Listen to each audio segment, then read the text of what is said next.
In this video, I'll be going over 3 reasons why right now is a great time to start a YouTube channel. Obviously, I think it's worth it for me or I wouldn't be here, but I think there's a chance it could be worth it for you as well.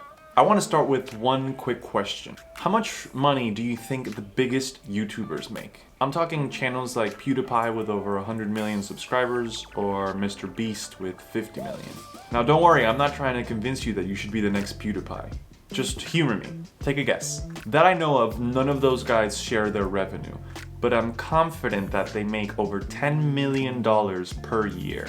And I wouldn't be surprised if they're making 2 to 5 times that amount. Why am I so sure? Well, for one, they're gifting people cars, houses, buying $800,000 islands, $150,000 Pokemon cards, and living in multi-million-dollar mansions. But putting that aside, though they don't tell us how much they make, much smaller YouTubers with audiences 1/100th of their size or even smaller do. And a lot of those comparatively tiny channels are still making hundreds of thousands and even millions of dollars every year. And that is where I think the opportunity for people like you and me really is. Let's look at a few examples. In October 2020, Graham Stephan published a video breaking down his income from ads, affiliate marketing, sponsorships, and courses that he sells. He estimated that with 2.5 million subscribers, he would make a little over $4 million in 2020. Ali Abdaal also made a video in December breaking down his income streams for the year. And he tells us that with 1.3 million subscribers, he made $1.3 million in 2020. And he did that through 6 different income streams. The same 4 as Graham, that is YouTube ads, affiliate marketing, sponsorships, and courses. And on top of that, Ali also made a cohort-based course that he charges thousands of dollars for, and a paid online community for alumni from the course. And the one income stream that had nothing to do with his YouTube channel was his salary for working as a junior doctor for 7 months. It was also by far his smallest source of income, even though it probably accounted for at least half of his working hours for the year. Then there's Gillian Perkins. Gillian Perkins has around 475,000 YouTube subscribers, and she breaks down her income streams month by month on her podcast, Work Less, Earn More. Gillian made approximately $450,000 in 2020, also through YouTube ads, affiliate marketing, sponsorships, courses, and a paid community. And finally, there's Catherine Manning. It's hard to determine how much she made because she stopped being as transparent about her numbers just as her channel was blowing up. She started the year with 30,000 subscribers and ended the year with 300,000. But from what she did reveal, I think it's safe to assume that she made at least $250,000 in 2020 with 300,000 subscribers. Now, these are just 4 out of millions of YouTubers, and at least in the case of Gillian and Catherine, they may not have millions of subscribers, but hundreds of thousands of subscribers is still a lot. And I hear ya.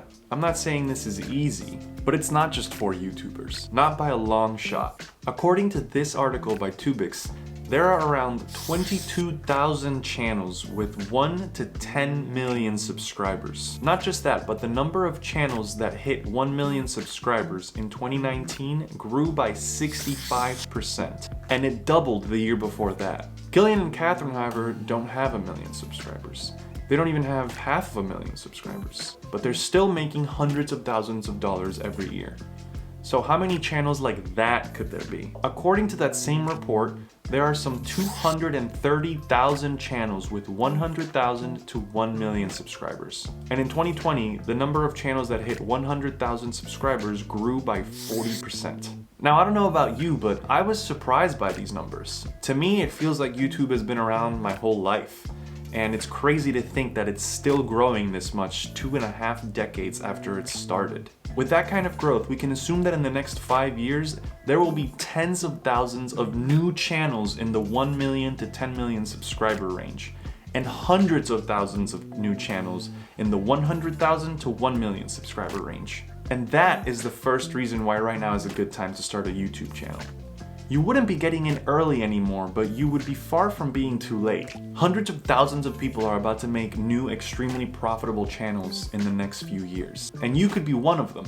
And not in a you could win the lottery sort of way, but in a put in the work and you have a real shot sort of way. Which brings me to my second point, why I think right now is a great time to start a channel.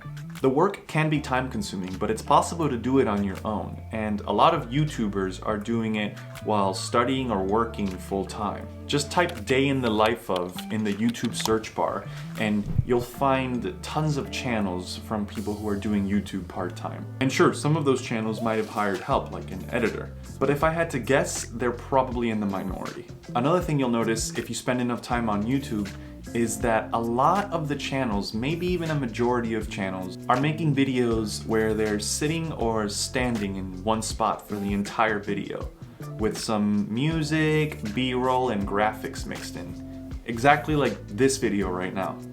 Whether it's in a kitchen, office, or playing video games, they aren't carrying around a ton of recording equipment and recording in different locations, except maybe around their own houses. Which means that the hard part isn't recording. The hard part is the editing and the content itself. And more channels in more niches are learning that they can make those things easier by reinvesting the money they make from their channel into hiring an editor or hiring creative people to help them put out higher quality content quicker.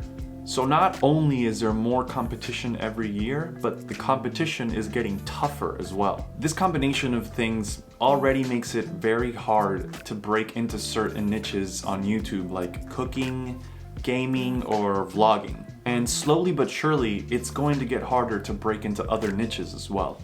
But we're not there yet. On YouTube, there's room for dozens of channels for every niche. And there are more niches than any one person can even imagine. So get started now while momentum is on your side. The final reason why it's a great time to start a YouTube channel is because it's easier than ever to monetize once you have an audience. There are 4 ways that most YouTubers usually do this. They do YouTube ads, affiliate marketing, sponsorships, and if they're big enough, merchandise. There are also YouTubers like Matt Diavella, Ali Abdal, and Gillian Perkins that have started to sell courses, either directly through their own websites or through platforms like Skillshare. And at least in the case of Ali and Gillian, their courses are some of the biggest sources of income. Another monetization mechanism that I think will start to take off this year is paid online communities. This is where you pay to be a part of a private community that's hosted on a service like Slack, Discord, or Circle. That may seem odd to some of you, but it's not too different from paying to be a part of a fraternity or regularly donating to your church. Getting together with people with shared interest is a good way to make friends, and I think communities based around YouTubers will be a great way to create those spaces. But that's a topic for another time. For now, those were my 3 reasons why I think right now is a great time to start a channel. I hope that was helpful to you in some way, and if you liked this video and you want to see more like it, as always, hit the subscribe and like buttons below. It really is a huge help.